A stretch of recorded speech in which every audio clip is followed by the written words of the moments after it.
5 minutes for an opening statement. Mr. Griffith? Thank you very much. Thank you, Chair DeGette, for holding this critically important hearing. I also want to thank Commissioner Califf personally for coming to this hearing and responding to my invitation last week at a phone call that the FDA arranged. At the House Appropriations Committee hearing also last week, Commissioner Califf told Chairwoman DeLauro that he would be prepared to go into much more detail today at our oversight hearing. I look forward to learning those details. Many infants in the U.S. rely on infant formula for their nutrition, and parents all over the nation are experiencing anxiety as the country faces an infant formula shortage. No parent should have to worry about how they're going to feed their baby, period. I have heard from folks from all over Southwest Virginia who are having issues providing the most basic need for their infants.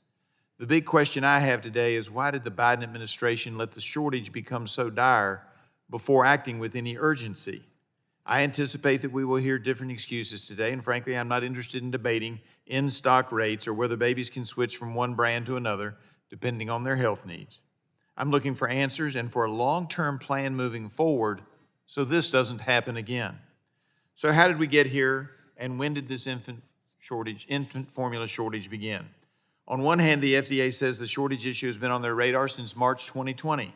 Furthermore, HHS Secretary Becerra said the FDA has been keeping him apprised of the situation since last year. On the other hand, when asked if more could have been done sooner, then White House Press Secretary Jen Psaki said, hindsight is always 2020.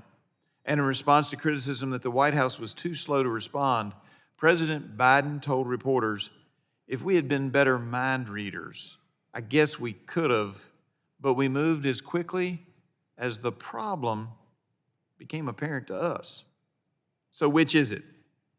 Was the administration aware that an infant formula shortage was developing for over 2 years and failed to take sufficient action to prevent the shortage from getting worse? Or were they caught flat-footed? Or, as I believe, both. No matter the reason, it's not acceptable. Suffice it to say, I have a lot of questions for our FDA witnesses. With all the stresses on infant formula, including COVID-19 disruptions in the supply chain and consumer stockpiling during the lockdowns, the availability of formula on shelves was already strained before Abbott closed their Sturgis, Michigan facility on February 17. Where was the Biden administration plan to deal with what should have been a foreseeable event? We did not see a plan on February 17th or 18th or March 1st or even in April. In fact, the FDA did not even conclude its follow-up inspection of the Sturgis plant until March 18.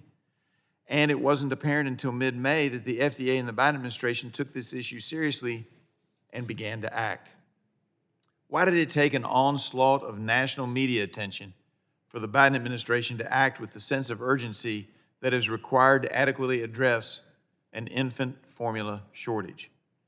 Abbott submitted their response and corrective action plan following FDA's inspection on April 8, but not until May 16 did the FDA, working with the Department of Justice, issue a consent decree. I don't understand how the FDA can justify 3 months to respond to this crisis. I expect to learn why the FDA did not move heaven and earth in an attempt to get the Sturgis plant back up and running as soon as possible. And folks, February to June is not acceptable to the American families, and American parents don't consider that working as soon as possible. I also have questions for the infant formula manufacturers because they do have a role in addressing this crisis as well, including what can be done in the short term to increase supply and what will be done in the long term to prevent something like this from ever happening again. I have questions for Abbott about the events that led to the shutting down of the Sturgis plant.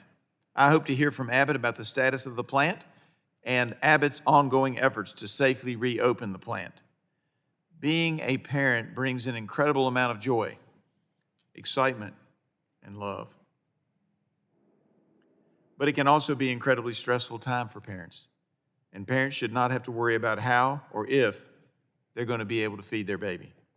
The mental health challenges associated with the inability to provide nutrition for a young infant cannot be ignored. More must be done to address the current shortage and prevent future shortages. In closing, statements like the ones we have heard from the President and his staff, statements like, if we had been better mind readers, we could have acted more quickly. Those statements backed up by a lack of action do not inspire confidence. The American people deserve answers. I look forward to today's discussion and learning more about how to best address this ongoing crisis. I thank the witnesses for being here today on this tough issue and for being a part of this important discussion. I yield back. I thank the gentleman